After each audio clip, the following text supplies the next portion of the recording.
The fifth and final objective, learning objective for session one, will be to discuss financial markets and how they interact with the corporation.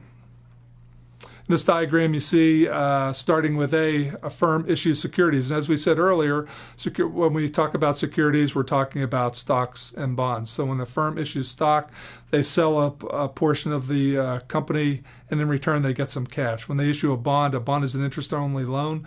They issue you a bond if you're the bond holder for roughly $1,000. And with that, you get interest payments called coupons over the course or life of the bond, typically 30 years, if you hold it to maturity. And again, the corporation receives a large sum of cash, again, if they sell millions and millions of dollars of these stocks and bonds. You have this cash and you start making your fiber optic widgets, if you will. You invest the cash in assets, current assets and fixed assets. When we talk about current assets, again, we're talking about accounts receivable, inventory, prepaid assets, and again, we're going to keep a little bit of that cash for daily operations. When we talk about current liabilities, we use the cash to pay some of those liabilities. Fixed assets are a little bit further down on the balance sheet. Here we're talking about property, plant, and equipment. So we'll invest the cash that we get by issuing stocks and bonds into current assets and into our fixed assets, or PP&E. What do? We start turning the crank. We start manufacturing these fiber optic attenuators if you're working for Lycom Technologies, and we generate some cash flow from assets, CFFA. With this cash flow, we're going to use it to pay dividends. We're going to use it to pay down debt. We're going to pay the government, and some of it we're going to reinvest back into the corporation. We're going to call that in a later chapter plowback. Especially with a small corporation, we will plow essentially all of that back and not pay dividends maybe for the first few years. And then maybe later, as we get a little bit more mature in our organization, we'll elect to pay dividends. So back and forth, the cycle goes on and on between the financial markets and the corporation. A primary market transaction, if you hear me talk later in a later session about primary market transaction, this is the IPO. You've heard of initial public offering, the original sale of securities by the corporation to investors. A primary market transaction, the corporation is the seller, and the future owners are obviously the buyers. And the money from the sale is used by the corporation, as we just described in the financial market diagram.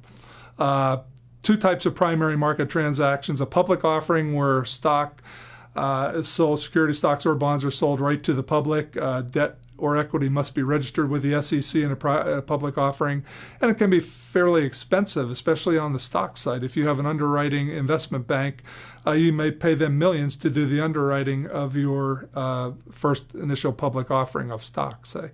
You can also not go through the SEC and do a private placement with like an insurance company or a private company.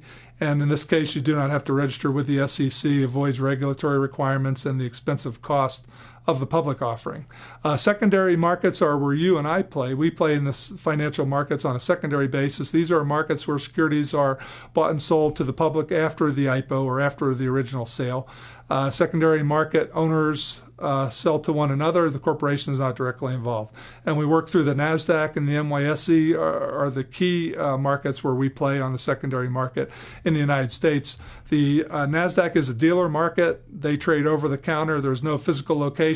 It's basically a network of computers, and buying and selling is done by a dealer who has these stocks in inventory, much like a book dealer or car dealer would have. This is the NASDAQ. The NASDAQ facade there that you see in Times Square, that building is not a stock exchange. It's basically a informational location that tells you all about the NASDAQ, but no trading is actually done in that building. So it's more of an informational, touristy type location.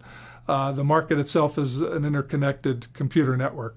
On an auction market basis, like the New York Stock Exchange, this has a physical site on Wall Street. Buyers and sellers are matched. So the auction market, New York Stock Exchange, is a matchmaking opportunity. There are no actual shares of stock in inventory, but basically we match buyers with sellers at the New York Stock Exchange. And there are requirements to be on the exchange 100 million in market capitalization. You have to have minima on number of shareholders and the number of shares held by each shareholder, minima for sales and earnings and things like that. So to be on the larger New York Stock Exchange used to be more of a prestigious thing. There are minima involved. In summary, then, our 5 learning objectives for this session have been, number 1, corporate finance and the financial manager. What is corporate finance, and what does the financial manager do every day? Second, what are the 3 primary forms of business organization? We talked about them: sole proprietorship, partnership, and corporation, and what's involved in each. Number 3, what is the overall goal of financial management? To increase market value per share of existing stock. Fourth, we talked about the agency problem. What is it, and how can you get into an agency problem at a young age and maybe at a later age as an executive of a corporation? And finally, how do financial markets interact with the corporation? These were the 5 key learning objectives we had in this session. Hopefully you enjoyed this introduction to corporate finance.